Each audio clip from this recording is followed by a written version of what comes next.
what's really amazing about this is if I think about my lifespan, my life history, when I first went to university was the first time I ever heard about what was going on in Palestine, and that was like in 1983. So this is not something new. This is something that's been running for a very, very long time. Obviously, many of you have been involved in those campaigns.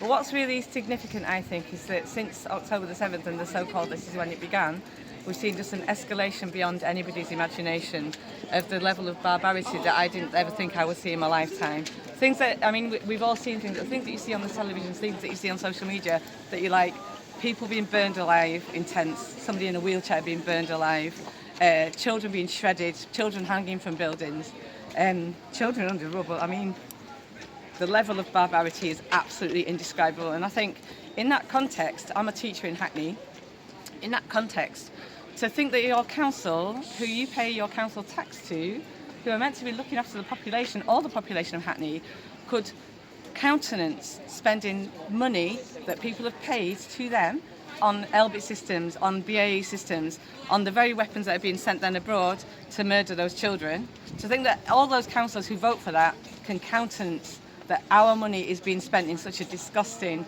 inhuman, despicable way is beyond my imagination. So the very least we can do is talk about divestment, obviously. Like, it should be like an end to the genocide. And the fact that Keir Starmer has now increased the GDP to 5% on the arms, when we've got schools falling to pieces, when we've got houses falling to pieces, when the NHS has been privatised, the idea that, again, they can countenance spending more money on weapons and war, we look at Iran and so on, it's like at the behest of Trump.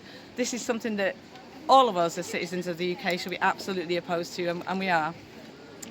As a teacher, my union, the NEU, voted in every conference they voted to support Palestine. We invited people from Palestine to speak at conference and so on.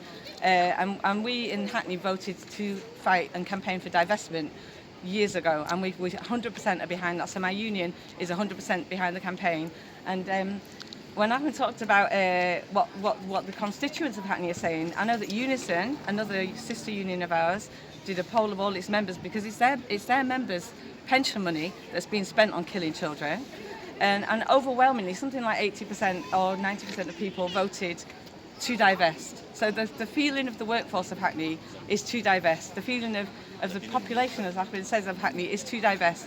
And I think Hackney Council need to know that they cannot take our votes for granted, that we will campaign against them, and that we will stand on a principle of divestment and de-twinning from Haifa, and we will win. And that's it.